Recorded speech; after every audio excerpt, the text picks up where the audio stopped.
Hi. So, How are you? we are doing... Are you over for dinner? They are over for dinner. What Welcome. are you having, sir, by the way? I have chicken tender strips with creamy buffalo master food sauce. You got to get it. You Can I got put my muscles back? You got to get it. It's Okay. actually very nice. Sorry. We Very go nice. hunting for this I'm one, so it's not addicted. available everywhere. And he strapped me up for the night. So this is my... Jeez, they're showing a bit of leg there. What's going on? Woohoo! And that, yes, so the night watch. We are safe now. Well, Safety no. first. Safety first. Now I'll just get in the bath. Yeah, that'd be great if the bath was plugged in and plumbed in. It's there, but it's not plugged in. So what is it? What is that device? Tell the people. So it's my night watch for seizure detection. And? So it keeps me safe. So it wakes you up and me up with a beep, beep, beep alarm. If I have a seizure. Or heart rate drops. Yeah. Very low. If I have any issues. Or goes too high for a sustained period of time. Or just you totally stop breathing, as in you have no pulse or anything. Alright, that's just getting a bit morbid now. Just saying, but there's a base station next to me. So Luckily, fish or chicken? This is, we did, chicken of the sea, this is... Hey, Willow, do you join in? Did Sorry. you forget? Yeah. In that space of time. See? Now guys, if you're new to the channel, Dyan does have this chromosonal disorder, 22q11.2 deletion syndrome. It makes her forget things. Just like that. Who am I? No. Okay, there you go. Okay. And so she the has topic seizures is... and autism, which is what the topic's about, isn't it? Yeah, the topic is ADHD, autism. OCD, Tourette's. ADHD you can add in because it's neurodivergency. So Yeah. add that in. So Why not? We're talking about Okay, autism. Because 70 to eating dinner. 80% as far as Tony Atwood's concerned, which is our guru in Australia and worldwide, What's your speciality? autism. Okay? And he has looked at the latest stats and it's looking quite high. I think he said 70 and 80% autistics do have ADHD. Now, when you talk about ADHD in the DSM, I do have to explain that deeper, being that that's my field of career, previous career. I don't have a career Because anymore. of studying psychology. Because of studying psychology and social welfare, that encompasses, it's an umbrella term, ADHD, for ADD and ADHD. Just want to let you know, because if you're looking at somebody going, you're not very hyper, they might have the ADD. Anyway, just wanting you to know that. So we're talking about autism specifically though. First we're going to start with our generation, which is the X generation autism, which I know we've touched on before, but we're not going to repeat probably much of it. I'm sure if there is a crossover, apologies, but some of you may be new, so that's okay. And if you're new, welcome. Don't forget to subscribe and hit that notification bell. We Thank you for appreciate joining you us. being here, because if it wasn't for you, we wouldn't have a platform. Absolutely. And I'll we do be love the speaking community to that's building. myself, and people will be saying, who are you speaking to? I'll be going to the phone. Are you speaking to yourself again? Yeah. So basically, I She forgot doesn't to do that. get myself a stem. Well, thank God you've got the pink knot. Oh, it smells Monkey good. knot. I bought this stuff, guys, just before we get started. Dusk. Allen's Lollies range of room sprays. Dangerous. Killer python. Yum. Do you want to have a sniff? You won't regret it. It's awesome. Smells like lollies. Anyway, so I'll start off with one thing and then you can sort of bring up a topic that maybe is relevant to you. Before we do that though, Yeah. couple of things. Because you talked about autism and ADHD together. Correct. And there is a crossover between the two of those. Yeah. Neurodivergency, we now know is a in general, as you little said. bit of a clusterfuck. You were actually diagnosed really with ADHD first as a kid because of all the hyperactivity. Well, they called it hyperactivity. For ADHD, the hyper version. They weren't so fancy with namings in DSM then. I don't know what DSM it would have been when I was a small child, but hyperactive child was the title I got at school and constantly talked about as a hyperactive, uncontrollable child. What's different? But it's ADHD basically. So I've got the hyper version. I don't sleep, hate sleep, prefer not to sleep, got things to do, places to go, people to see, yet my body goes, yeah, nah. So it is a very hard battle, but my hardest battle, that's not my hardest battle, because yes, I'm 50 and yes, it's a battle now, Mm. but I used to go to the gym, so there is a resolution to that. So used to wear Norm Jane and was a gym junkie. I know, I love Norm You Jane. do love Norm Jane? Not now. They're quite a popular Not Australian now. Lululemon's my favourite now. sportswear brand. Like Lorna Jane's gone. They used to be. Have they? Yeah. Yeah. Well, it's not as if we've actually been buying sportswear No. since you've got disability and in bed I've still most got of the them, time for decades. but I don't use them I'm yet. just But saying. basically, if you want a remedy and you're young and you don't have my health issues and you're approved to exercise, then I would recommend for hyperactivity, including anxiety, I have 22q, inbuilt anxiety and fear. It is an awful Comes thing. with the package, doesn't it? Comes with the package, yeah. So it's not like a social anxiety. It's not one that you can just do some meditation about, which not saying that you can't relax yourself down a little bit. Of course, I do things like art, listen to music, go on my swing. I've got a toolbox. But I'm just saying it is something that just keeps happening because there is no cure for this thing in 22q. So I've learnt to live with anxiety, and that's why I feel so good at it. When I do sometimes think some people believe I'm not anxious, and it's like, guys, I'm just very good at managing it. It's there, but I manage it. So Managing's a team sport. well, yeah, sometimes it does have to require him to step in, and he gets very frustrated. But you don't have 22q anxiety. No, I don't. I must. However, I'm just saying, like, exercise for all of those things, even just your mental health, guys. Just go on the treadmill. Just fast-paced walk. I don't care what it is, and put the good music on. Good beats. Exercise. Exercise is your friend if you're medically cleared. Yeah. That is the remedy for ADHD. I used to sleep like a baby. That was my remedy for depression, for anything. And my depression would come from just like not clinical depression or anything like that. Didn't need to see like people like they tried to swoop me into that mental health thing. But I'm very cautious of that. I think there's like a continuum there, guys, and there's normal emotions like depression. Well, it's life experiences. Don't go, I feel depressed, I better go see a doctor. Yeah. Don't do that. Unless your depression is severely impacting you and you're not functioning, then seek medical care. Well, but clinical depression is actually 6 months of continual feeling in you that can't space. function. And be very careful about that. Don't just reach for the drugs and the medication to try and... It actually damages the serotonin reuptake. Oh, gotcha. It actually gets rid of the body from doing it itself. Then if you go with the other version, it's just as damaging. And did you know if you're on it for 10 years or more, you're going to be on it for life. Yeah. Because your body reduces the ability to produce it. And it's not about producing it to the point where it's not, let me just explain this from my psychology background. When you take the tablet, it gives you the ability to feel happy or okay. It does not cure it.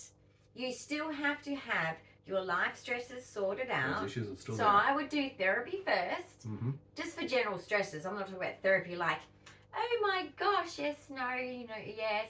My mum used to put pegs on the clothesline and it fucked me up for life. Don't get involved in that crap, please. Keep it for genuine traumas, big traumas, that kind of thing. But I'm just saying, like, speak to someone about your stresses, see what's going on. Maybe even like a life coach who can like say, right, how can I get my life sorted out because it's a bit messy and I'm feeling a bit Normally this is in the phase, and this is the developmental phase of when your children are 0 to 12. Mums particularly, and even dads, because they're at work stressing out about the mortgage and this and that.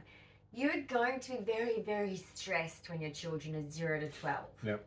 Normal. Depression. Normal. Stressful. Wanting to pull your hair out. Normal. What hair? I think that's why I started losing hair. Teenagers. Kiss your life goodbye. Okay?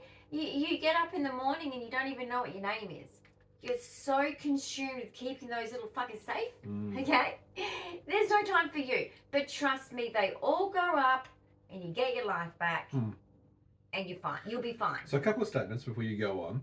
But yeah, just know that the ability to feel good has to come from more than a tablet. Oh, absolutely. From within. And never take it for longer than 6 months if you can, so you don't damage your brain from doing the natural, because basically the neurons have to fire off, and they have to fire hard enough to connect the synapses, to connect to each other, and to keep it all going, so that you can have the ability to have a fully functioning brain to feel happiness when you're in a room of laughter. So if you take it too long, it stops your body doing that. Remembering too, and look, again, we're not medical professionals. If you need help, please I've do just studied seek it, that's all. I'm only talking from my studies. a doctor or psychologist or psychiatrist. But do remember that medication should be also stepped up as well. Don't suddenly stop it. Because that has adverse reactions, and you do become quite used to it, which means you need more and more. And if you disagree with your doctor going off it, get another doctor, okay? Because Big Pharma is kind of, I'm just going to say it, I'm sorry, but we all know it now, is involved in that decision process. Well, it's funny how you suddenly you start with one, autonomy. and then suddenly next week you're on 50 tablets because you need one to compensate for that. It goes up. Oh, now you need double the dose. That's what I mean. No, you don't. You just need to get off it. Look, exercise, speak to... Look, you might not even need a therapist. If you've got a really good friend that you can both bounce off your life stresses with... That's the biggest and most important thing, is having someone you can communicate and share. Look, when you get older... Feel connected. Our age, you don't need that as much. The good thing, like, I know that so many, it makes me sad that I hear so often the younger generation so fearful of getting old. Please don't. It's a natural part of the process, it is people. Such a relief to get older. You just don't have to have those stresses you used to have. What do I look like? What does everyone think of me? How are my kids going? Like, eventually, like I said, they grow up and they get their own lives. And then the stuff they do, that's on them, right? And you get to go, I got my life. Even still, those are feelings of inadequacy. Don't be afraid you of should it. have at any age group, really. That's part of what's wrong with society and mass media at the end of the day. Well, what I was going to say about autism and ADHD, and I see a lot of the blending of the name at the moment on social media, particularly things like TikTok, the Audi. Okay, but that doesn't exist medically. And that's my point. It's not an actualized scientific term that's referred to in the DSM anywhere. The DSM is a diagnostic and statistical manual. It's actually used by psychologists for actually going through the criteria, and psychiatrists to actually determine what you might have as part of a diagnosis criteria. So ADHD doesn't actually exist. It's become a fanciful term that's just like a hashtag, you know? It's a useful term to describe both, but it's not an official diagnosis. Because if you're speaking to anyone, your autism struggles and your ADHD struggles are going to be separate, guys. Yeah. It's not the same thing, okay? And I know that it's actually making me a bit concerned about what some people are being taught about their own diagnoses, because some people have shown ADHD symptoms as autism symptoms, and I'm like, no. No, that's an autism thing. So whether you've got this ADHD and autism, that might be an issue. But please just stick to the professionals that specialise in autism, specialise in ADHD. Because at the moment, I'm just going to tell you this, and you all know it. Particularly any of you that... Look, I was lucky. I got diagnosed before it became a... Fashionable thing, you mean? Well, fashionable thing, and also a needed thing for some, and also an expensive thing, okay? So it wasn't about that when I was being diagnosed. And now that it has become about money, don't trust every physician, every person you go and see. Don't trust them, okay?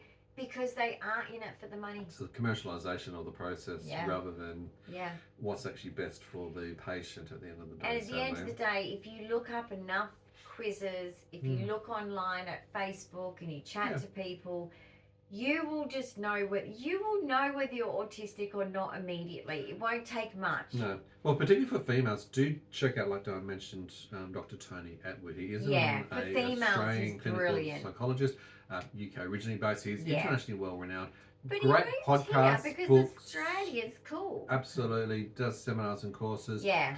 Very renowned, and I highly His regard him books in the are area of awesome. female autism, And particularly. his co-worker Michelle as well, who he keeps forgetting, he says to mention, which is quite funny. Sorry, Michelle, I'm the same too. It's yeah, mention it, but basically, like, but he's the leading way of it. Like he has written a book that has changed my life as an autistic, because when I was diagnosed, it wasn't okay to be autistic. Yeah. Back in those Okay, days, yeah. I lost friends.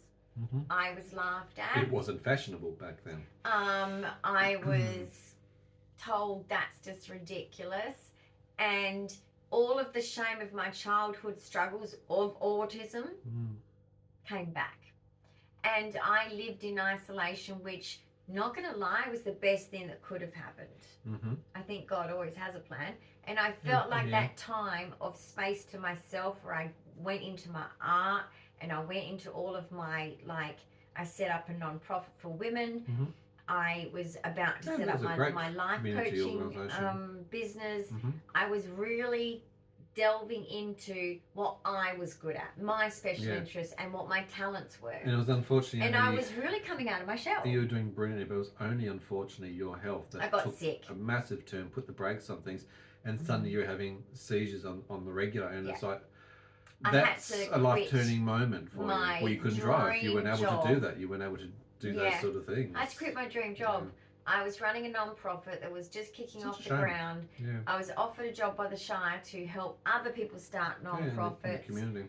And I had opportunities. Opportunities, sorry, neurological problems here. Opportunities to step into so many things that were being thrown in front of me, and I was like, this is my dream, but it was too late for me.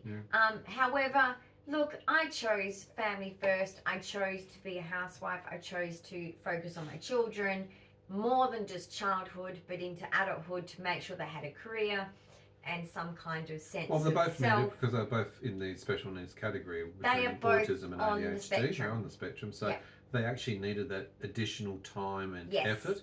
Correct. And look, and they deserved it. That's what they needed. I think that your job as a parent is to make sure they've got a career avenue, a sense of, good sense of self, a good sense of self-esteem, a good partner that they can then go to, because when mum steps back, you know, and they start, you know, naturally you're there to listen to their daily struggles and their daily happy and things. It's very consuming. And then that needs to swap over to their partners. So, you know, that's what's now happened. They have their own families, but the fact is they deserve that time.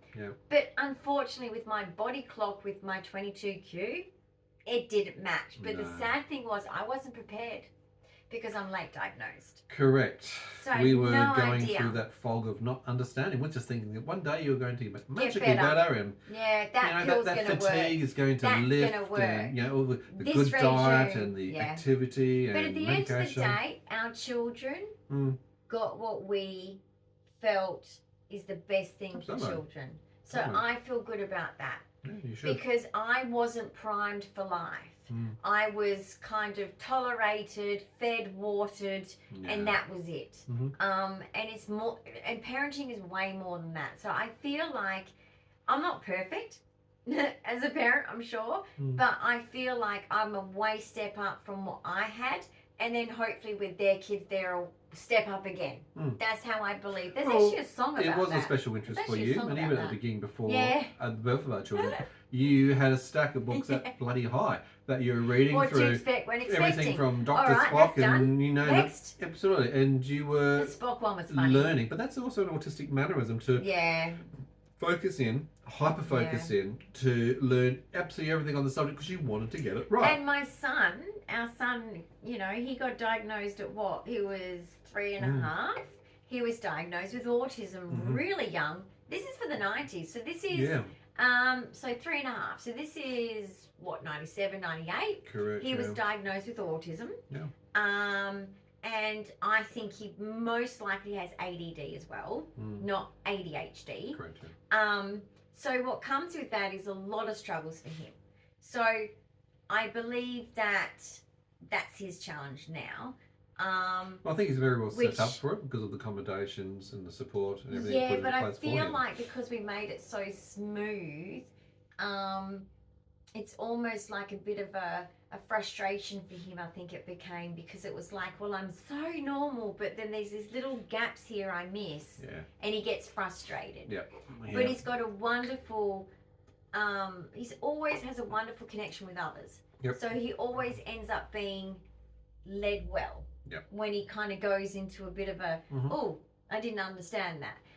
Whereas my youngest, I feel the most sorry for, because ADHD for him, he can't switch off.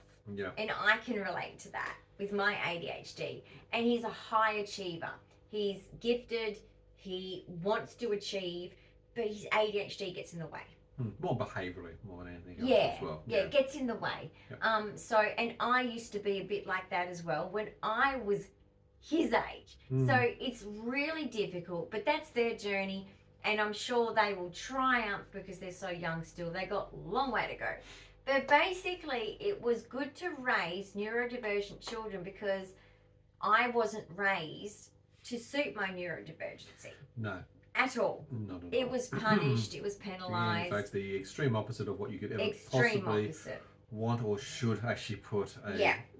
That's why it was just an absolute pleasure to, you know, to do Kumon with the kids. And Kumon's like an additional special education. It's very highly recommend it. I don't know if it's only in Australia, but I highly recommend it. Highly recommend it. The Japanese methodology. Oh, I'm sorry, but they just, I love Japan. I studied Japanese at school. Anyway, I love Japan. And I think they're amazing people, amazing culture. And I learnt a lot raising an autistic son. So he helped me learn what I didn't learn. Yeah, that makes sense. Yeah. Absolutely. So when we were having a dinner party. That's actually the best way to learn. It's funny. Yes. A lot of adults who become teachers in whatever discipline they might be teaching. Oh, I need to know this. But it's only until you're actually starting to actually do that and see the children go through the development, you actually become a better teacher through the process because you're learning yourself in a way. Would give us homework and I'd have to go home. Your mum would help me, but I'd go home and I'd be like, okay, Cam, we have to do this. And I'm sure he's probably thinking, oh, I want free time because I had free-range chickens as kids. I let them, they used to be able to just run free, you know, like play with whatever they want to. But I learned through him. Yeah. So what he was doing, I was learning. Yeah. So that was great. But then, basically, when we had a dinner party, which wasn't uncommon for me, I'm a cook, love to cook, love to entertain. It's what I've grown up on.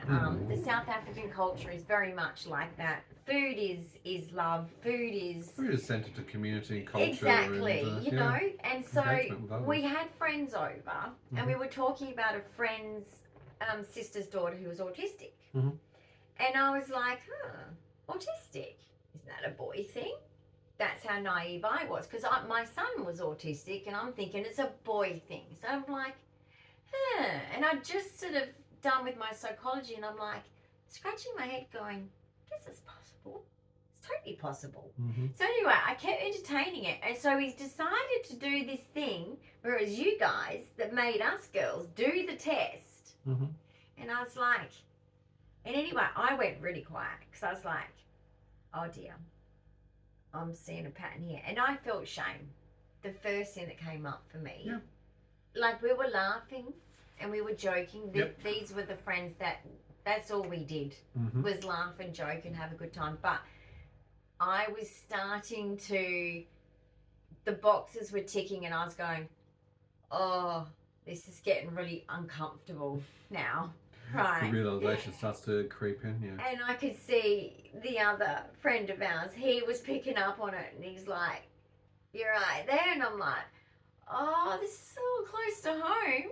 And then he's looking at, you know, his partner. He's like, how are you going? She's like, yeah, no, I'm fine. I'm thinking, oh, I don't know. See, I'm not a good judge of that. So I was like, oh, I don't know.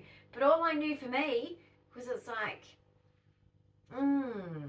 it was ticking all the boxes. Yeah. So we had a conversation later, didn't we? We did indeed. And it was like, boom.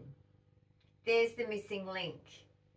These are all the gaps and spaces that I don't understand. This is why I can be, here I am, you know, at university, going to the psychology office for the head of psychology to be commended, to the next minute saying some dumb, stupid thing, which I do so often. Yeah. And anyone that's in my real life, anyone that's in my real life knows I'm as dumb as a doornail on so many things.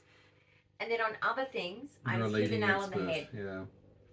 And that's the point, and I only brushed past it, but you've got to actually highlight that difference there. From a person who's come from, and now we know it more intrinsically because of 22q and looking back reflectively, well, that lens on, it's been interesting to do that. Intellectual developmental delays, global developmental delays. Yeah, three the learning dyslexia, dysgraphia, dyscalculia. Yeah. You had stuttering, you had special education, you had mutism. As a child, you had, you know, the depths of really level 3 minimum. I wasn't speaking at autism. school until 12. I was 12 years of age. So it's, but then you see the stark contrast about someone who didn't get through all the way through high school. Super came out with actually a very much a primary school education. Just passed me, you but know. That is such an incredibly That's Australia. I want to put that out as also a strength that when you learn in the right way, when something clicks, when you've got people who are patient, tempered with you, to be able to support and assist you where you're at, take you from that spot where you happen to be there today and help you and guide you in a way that you need, in a way that you will learn. That's all it fosters education. Yeah. You not only excelled, you know, you got to remember some of the stories here, but you've got family and parents saying, look, you need to get out of school because you're no good at it. To a person who went on and went to go to work. TAFE, Technical and Further Education, went on to university, and then subsequently solving problems which haven't been solved for 4 or 5 years at the university are the most complex questions that the entire student body couldn't actually do. And here's Dyan just cracking it and getting it resolved, being on the Dean's list for achievements, getting high distinctions and the best marks. And how do you go from that contrast? How do you even, you know, you've got to almost go, I wish I could go back to see the teachers that you had in preschool or primary school or early high school and go, here she is today, here's what she's achieved. Or did you think that was going to happen? The parents that go, look, you're never going to amount to anything and have a job, you know, you shouldn't waste your time on that, you should just go and have babies basically. But to go on and start your own not-for-profit organisation, your own business with everything from the regulations, legislations to employing staff to advertising, marketing to creating something which is so substantial to being them start. And look, I'm very proud of you because that shows the incredible contrast, the development of what you can do when you set your mind to it with your determination, your energy of ADHD. It doesn't just happen. It doesn't. No. You have to actually push through not only glass ceilings that exist, particularly for females. And a lot of masking. Incredible amount of masking of just coping with the sensory issues of life and health. But you achieved that. You did that. You exceeded at that. You excelled at that. Kudos to you. And it's so disappointing only in that it's your health that became the only harbinger to restriction, because, you know, just literally took it all away. All that was in your horizon. And that was the same with dancing. I mean, I was just starting auditioning. I was just starting to get into. My goal was Moulin Rouge. Moulin Rouge. That was my goal. You name it. You could have auditioned anything. You're a talented dancer. Well, I was lined up to go to the Moulin Rouge. Vive la France. What do you call it? Audition. And got sick well before it because they give you a lot of notice before it because it's a big audition, guys. Yeah, it's not once small. a year in Australia. And there's many auditions, as in you don't just have once off audition. No. It's like, well, for some people it might be. For some people they turn up and it's like bye, and for the others it's like come back. But basically that was my goal. It's like, you know, because all the other girls are talking about it. We're all like, well, what if we all end up in France together? We'll be okay, you know. And I'm like, oh, I'm willing to give it a go. I'm up for anything. I've been there before, so why not go again? But basically, I, you know, felt like such confusion in being so dumb here, and then in other ways so smart here, and it was so confusing. It was. But even look at that dance analogy, for example. You were most likely, at the age of 3, put into dance again, because of your autistic behaviors, dyspraxia, not having coordination, your inability to even balance, your 22q genetics coming into play, where you intern foot or whatever else to create postural changes. That's where you start from. That and becomes why you go into trapped into it, your because hypermobility. They said you're natural. And they said to my mum, which a lot of autistics are hypermobile. Yes, if you're autistic, get tested for EDS, please. Yeah, EDS is Ehlers-Danlos. It's a hypermobility condition. Yeah, they said to my mum, she's got to come back. She's natural. You don't understand. Yeah. And if one thing I can tell you as a dance teacher myself is, if you don't have flexibility, you might want to find another special interest. Well, it's exactly right. It's something you need. It would be like you can practice flexibility, can't you? But not quite. No. It'd be like saying you want to become a high jumper, but you're 4'2" tall. It's like it's going to be a little bit more difficult for you to jump that high. When they said for ballet, you're too short. Yep. We know at this age you're going to be too Absolutely. short. I quit. And she goes, young lady, this is my dance teacher. She was very formal, RAD, very from England, very particular. And I'm like, very principle wise too. Like not one of those warm, fuzzy teachers. Yeah. And I was like, well, what's the point? I mean, seriously, I'm not going to be able to do it. I knew that, like she said to me, but this is the backbone of dance. It is the backbone. And I'm like, I know, but I've been doing this a while now. I've got enough. I don't need any more. I'll stick to tap, jazz, modern, which is lyrical, and I'll stick to all those ones now. Thanks. And of course, you always got your theatre artsy thing. You're always doing a show, but basically, it's like, I just. She was so disappointed in me.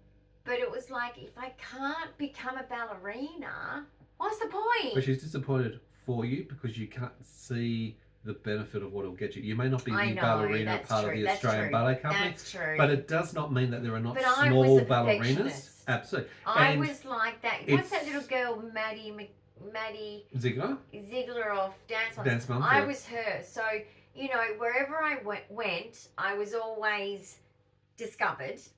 I was always made an example, or one of the examples. A lot of pressure gets put on those kids. So as much as we say, but the favourites, I know that a lot of girls are probably thinking, I used to hate the favourites when I went to dancing. The pressure on the favourites is a lot. We get lectured when no one's looking. Yeah. Okay. We More get expectation told, upon you. You need to show these girls how it's done, or you're... So there's a lot of pressure. But even when you're learning, and I put the pressure on take your learning from being autistic and developmental delays into even just simply dance, not only did you start with having to correct posture, improve coordination, fix balance, which is incredibly, and also build rhythm and coordination in that way. I already had rhythm. But it was also your learning difficulties of learning routines or dances. But you'd go home and you'd practice for 5 or 6 hours every day. My mum to then would come say back she to the next week stop. and then go. But that's it's a combination of OCD, your determination, and a special hyper focused. She had to buy me a block of chipboard. Yeah. Right, and I'd get my mirror from my bedroom, which was just a cheap old mirror on sticks. And I'd put it in the garage. I think many parents can relate to having to improvise and build their own dance studios at home. Yeah, she'd be like, right, it's late at night, go to bed. Yeah. And I'd go, okay. Yeah. And then when I was upstairs and they were like, okay, time to go to sleep because they're downstairs. We'd like to get some sleep, turn the music off. Because in those days you didn't have these awesome little... noise snug cancelling. little, iPhones with the music and stuff, guys. You guys are so lucky now. We didn't have that. We had record players. And if you danced too close to the record player, it skips. The dance teacher would go, "Ugh," because it would skip. Yeah. Anyway, that was funny. But that's interesting that you say those things because even though they're reminiscent, it's also what you're talking about in today's podcast. It's the change. That's, if you can focus here, on the old version of what happened about autism back in those days compared to now.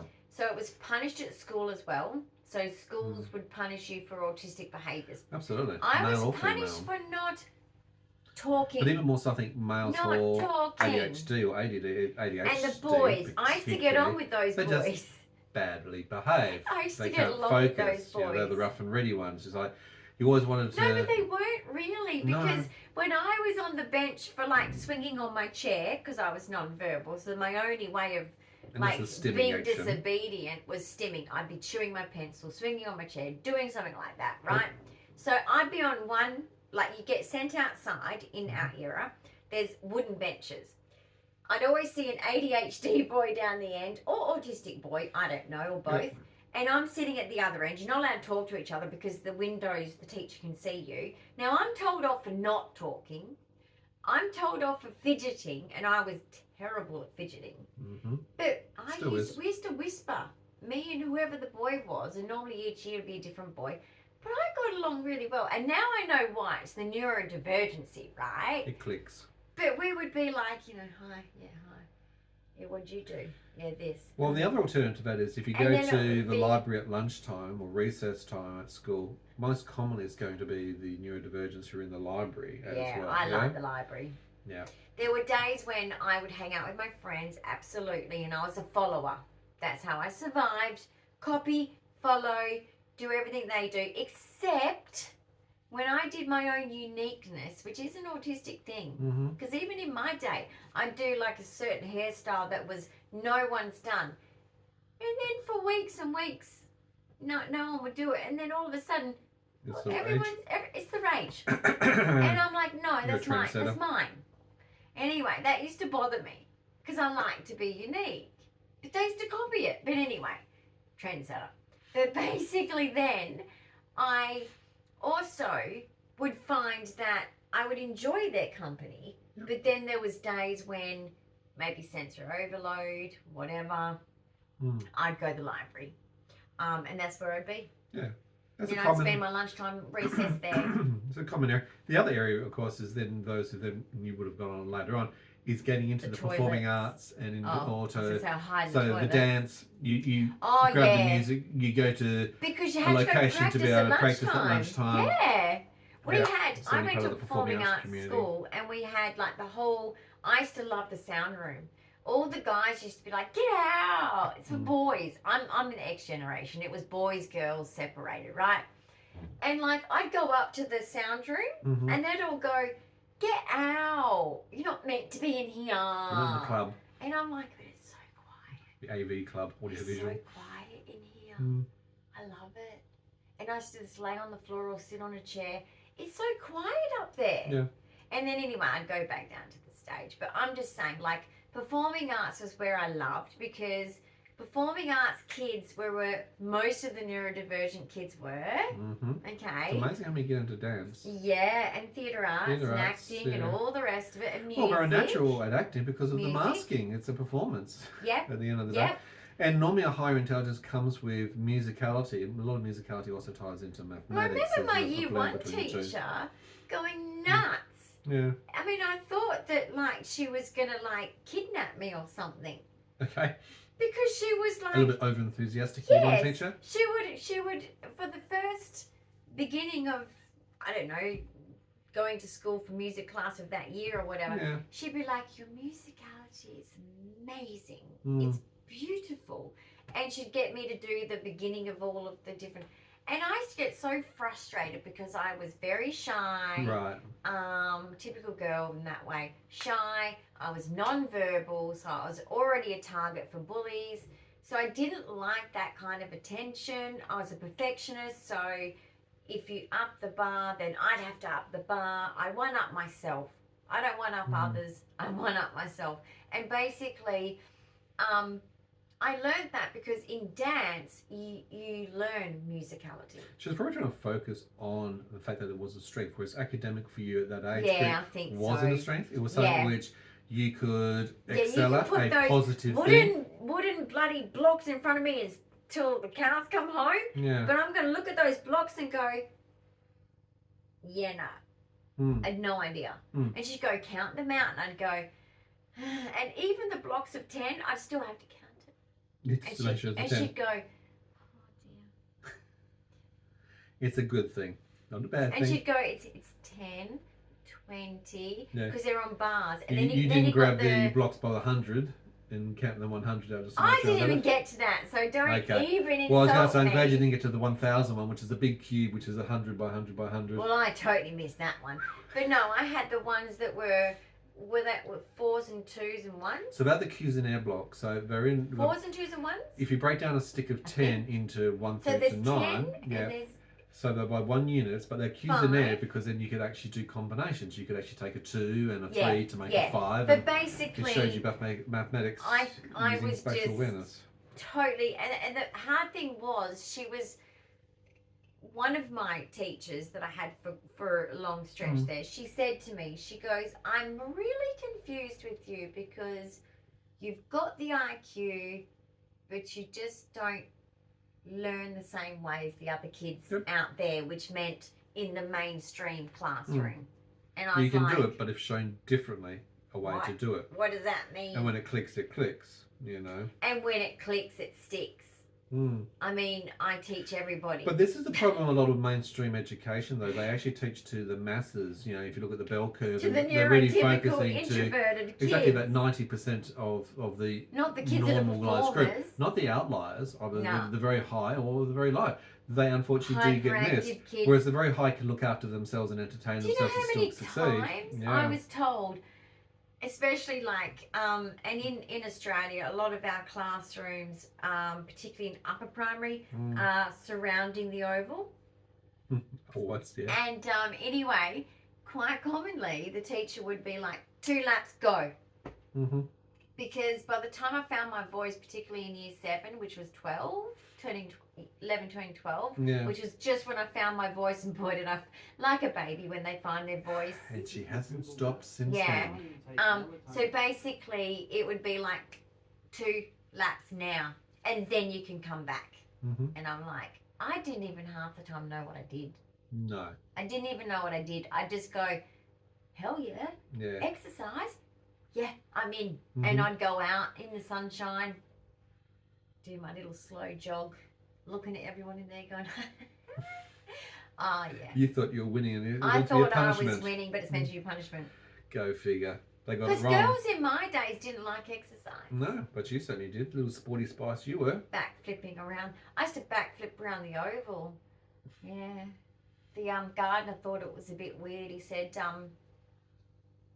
okay, so that's how you get around, is it? I was like, why not?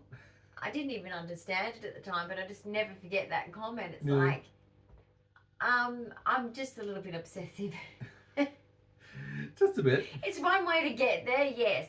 I get places by backflipping there. Yeah. And then, of course, the guy that used to put, you know, the big metal sprinklers. No, the big concrete things that they put them in. Okay, yeah. I used to do cartwheel, round up. Okay, round off the actual edge of it all. Yeah. And he'd be like, please don't break a bone. Because he's a gardener, not a teacher. Yeah. So anyway. And they don't want you doing that. No, he kind of tried to discourage it as much as possible. That's just perfect. It's just like the beam, isn't it? I mean, how else do you become an Olympic gymnast if you don't get to practice doing these sort of activities? Team sports, netball, right? You know, I'd end up moving my legs, my feet, right? And the teacher would go, right, with netball, one leg must pivot and you can only turn on that leg. And I'd go, well, that's impossible. I cannot do that. And she'd go, oh, God. How was your layup in basketball? She'd go, okay, you're not getting it. 1 foot must always stay on the ground if the ball is in your hands. And only, was it 2 bounces? And I'm like, no, I want to run with the ball. I want to get places. Isn't the goal to get it in the hoop? Yes. But just a different way to expecting. Team sport, guys. But your coordination. I can't predict what so other when it came people to are basketball, doing. your coordination for doing a layup, 2 steps, and layup off the backboard. That was comical. And here you were as a dancer, so coordinated and graceful. I had this friend who said, please play basketball with me. Please, just do a term of basketball. See what you think. And I went, sure. So I did basketball with her. We had the same surname, so we thought it was cool because we both had Moore as a surname. So it's like, yeah, okay, let's hang out, right? And the dad was like, oh my gosh, because he was the coach. Your surname's Moore. That's so cool. So I felt kind of extra special, you know. Except I was kind of worried because I was like, oh shit, he's going to realise how bad I am. Because I've never, played professional basketball. Not That's professional. not professional, but yeah. But you know, basketball school, is a game. basketball, Yeah. what do you call it? Sport. Team Team sports is not my thing. No. Okay? I can play tennis to the point of serving it brilliantly. After that, Yeah. After the service all over. downhill. My teacher was like, what happens after the serve? You look like a professional and then it's downhill. But anyway, like everything else was great. I was a great centre. Good sprinter. But in practice, you've got to learn your layups. You all got to do it. Yep. This 1, 2, 3 thing, I'm like, yeah, but in dance we have 1, 2, 3, 4. He goes, yes, but this is 1, 2, 3.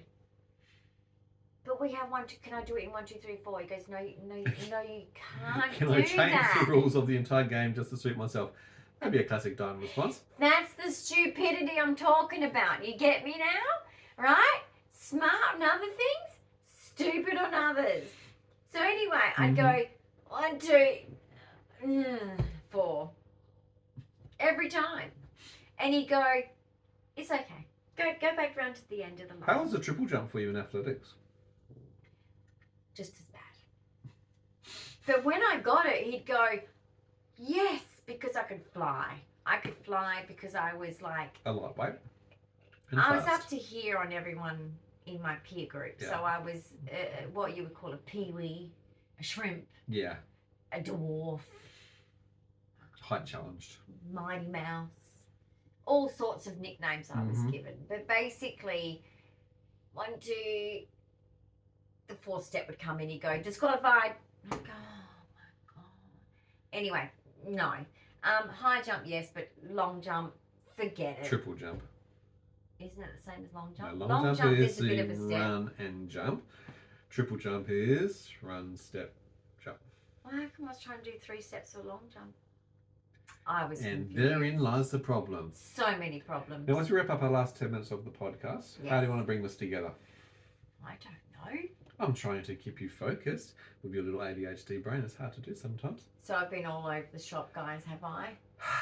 Yeah. That's okay. We're just sharing the experience. Well, with That's all right. podcasting at the moment, It's the best with a thing for brain you. with lacking oxygen and a heart that doesn't want to And cooperate. I'm forcing her to stay in bed And with he's bed rest. forcing me to do bed rest. You saw Terrible. my picture. I know. I begged to do that. Took a lot of begging. It did hurt. Mm-hmm. But anyway, I'm bored. So do you think there's anything that these people learn out of this? Or, Oh, absolutely. Or is this a scrap of They'll one? learn that there's Should we just scrap this one? No, because I was there's going on tangents? There's a No? correlation between you I'm just doing asking. triple jump, a hop, skip and jump there. That does not A teach layup. them anything. Well, coordination, dyspraxia, learning new things, take your Oh, pick. well, dyspraxia, yeah. Yeah. You know those coming of age moments where your mum, your nana, your aunties go, you can carry this platter of food to the family in the lounge room, can't you? You're a big girl now. No. That was the last time they ever did that, eh? Once was probably Once the was only enough. time. Yes. Yeah. Not a good idea. And also, I would normally offer one person that I felt comfortable offering food, and then I'd sit in front of myself and just eat it. No idea. Okay? I wasn't selfish on purpose. No, I you just promise said no you. socialization skills and understanding. No idea. I didn't know others are hungry. It's right in front of me. You can come and get it yourself. Oh, the serving thing. They should have given you more better instructions, I'm They should have assuming. given me instructions. No, Well, these social skills to people cope. like to sit and relax. Yes, they can get up and walk to the plate and get it themselves, Mhm. but it's kind of like special to be served, Absolutely. right? It's And like a that would have hostess. made sense. So if you want to teach your autistic daughter to be a good guest, host, Yeah, celebrate. host, Full guest, yep. then you need to be that specific, okay? Because otherwise, she's just going to go, Oh, Uncle so-and-so, I know you're comfortable with you well enough. You take some. Yeah, these are good, aren't they? Yeah. Yeah, they're great, aren't they? And the rest of the room, nothing. I'm sorry. The instructions were not specific. You didn't tell me to go to every person in the room and ask them, would you like some? All right, funniest moment. Now, if they said that, I would have succeeded. Funniest moment being an autistic as a child under 12. What do you think of? When my grandfather said, got your nose, I cried my heart out, and I was 10. Not 3, not 5, 10. I cried. I looked for mirrors. I cried. I freaked out. I was legit thought. And then even my other grandfather, this was worse one. This was nightmare one. Yeah. If I unscrew your belly button, your legs will fall off. I was like, and I looked at my nana like, why would he want to do that to me? He loves me. From the mouth and the mind of the babes, hey? I'm thinking, is there some kind of magic cord? Are you being a bit in self-protectionist of your belly button there? right now? Yeah, right now. Right now, I'm just in reflective thinking of that, eh? Picture that as a little kid. And now... But this is this whole literalness, and this is how comprehension goes. And also from people you trust. You take things at face value. Literal. That can be the takeaway for today's podcast and learning. It's a bit about learning, actually. I still you can get achieve, in trouble you with... can succeed, What's you can excel. Recent literal things? I mean, you say things all the time. You'll say like, oh, yeah, and this happened, and I'll go, really? And you go, oh, come on, you didn't. And I'm like, I know, I've been working so hard to train you for but decades. you said it. 30 years and I still can't get through to you. I know. What do you think is the most humiliating thing about my autism? I don't, actually. I don't think there's anything humiliating about it. What do you think my superpower is? Do I have one? I think your superpower is that people underestimate you. And that given... Underestimate? You underestimate, Estimate your capability. And that given the right environment, circumstances and time, you can do anything. Mm-hmm. Maybe not a layup or a triple jump. That takes a little bit more time. But again, if you were shown... And you're saying that even just recently when we're talking in reflection about, say, like mathematics, when someone showed you how to do fractions for the very first time. TAFE. You know what? And look, you think about that. 15 minutes. At TAFE, 15 minutes to learn it, and yet you would have done fractions, let's say, for 5 years or something at school. Oh, they tried to teaching school and reinforcing for years. and never High getting. school But once, sitting for down with the right person, Yep. and it's learned. And that's how simple it actually is. And I think it's the real key takeaway of what I'm just trying to get through. Don't give up on yourself. Don't give up. Your kids. Provide the right environment. Understand that people learn differently. Yeah. Keep persevering. Correct. Encourage. Find the way that they want to learn. Yeah. And encourage them because they can do anything. Yeah. And people in your past have put you down so much. And that would have stunted most people to say, I'll never try that because they've told me I cannot do that. But the reality ever tell is, your autistic child they can't. You exceeded with all that negativity and doubt. That's amazing. I don't and gone know on and achieved how, so much. Except you're a very strong person. Well, I think it was because I had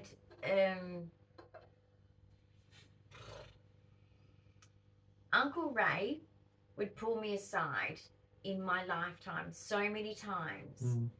And I'm assuming it's by observation of being an adult, watching what was happening to me. Who was also autistic, yeah. Who was also autistic.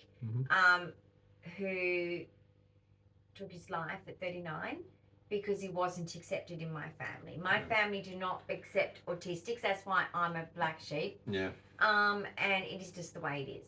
And imperfection is my family. There's no space for imperfections. It's all aesthetics and it's all perfectionistic and how much money you have. So naturally I don't fit. But basically, yeah, I think that because it's his seriousness in the way he would sit me down and he would say to me, I want you to know, and I know now you don't get it, but I want you to remember this. Absolutely. You are smart. these people are wrong. Absolutely. You are capable and you can do And it. you're going to be okay. Yeah. I remember one day... And those things that he repetitively said...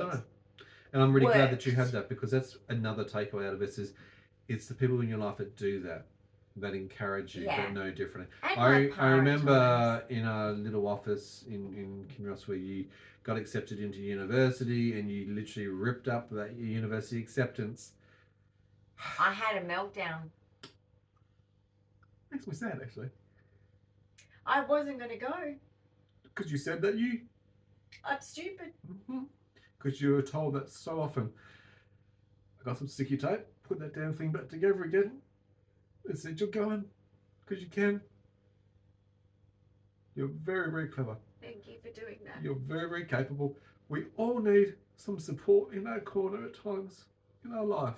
And it's the best thing I ever done. Like, the people I met took me under their wing. I met some of the best friends that are still my best friends now, that I could call on and have the longest chats to. Lifetime friends. University is the best experience that I've ever had. Yeah. Because these were people that totally embraced me for who I was, who I actually am, not who I was always trying to be for my mum, for my dad. Absolutely. Acceptance is absolutely everything. Yeah. And given that opportunity... Be yourself, because yourself is who people will love the most. Correct. A fake version of whatever it is you're trying to be will never be as loved as the authentic person you actually are. Fact. Give our people with neurodiversity a bit of time. Let them find their way. Yeah. Give them opportunities to explore and learn things in different ways. And be there to be the support person, just to encourage. Because a word of encouragement goes a long way. Means a lot. It really does. I hope you've enjoyed today's podcast. We may have been around the topics a little bit, but I think we've actually brought it together well, and it really should stick out that you can achieve absolutely anything. So give Dyan a huge thumbs up. Absolutely. Hey, the Fonzie! Comments and questions, please do leave them below. If you haven't already subscribed, hit that notification bell, and maybe we'll see you in another episode. And guys, if you think you're autistic, still go ahead and get tested, even with what I've said. Because even though there are some people trying to catch in on a wave that's not theirs, there is still a lot of you undiagnosed. And I know that you might not think a diagnosis means much, but sometimes for a lot of people it does. And it can change your life, and it can be like a paradigm shift to live the best life for yourself. Your authentic self. And stop trying to be something you're not, because who you are is perfect. Yes, yes. All right, guys. See you soon. Bye for now.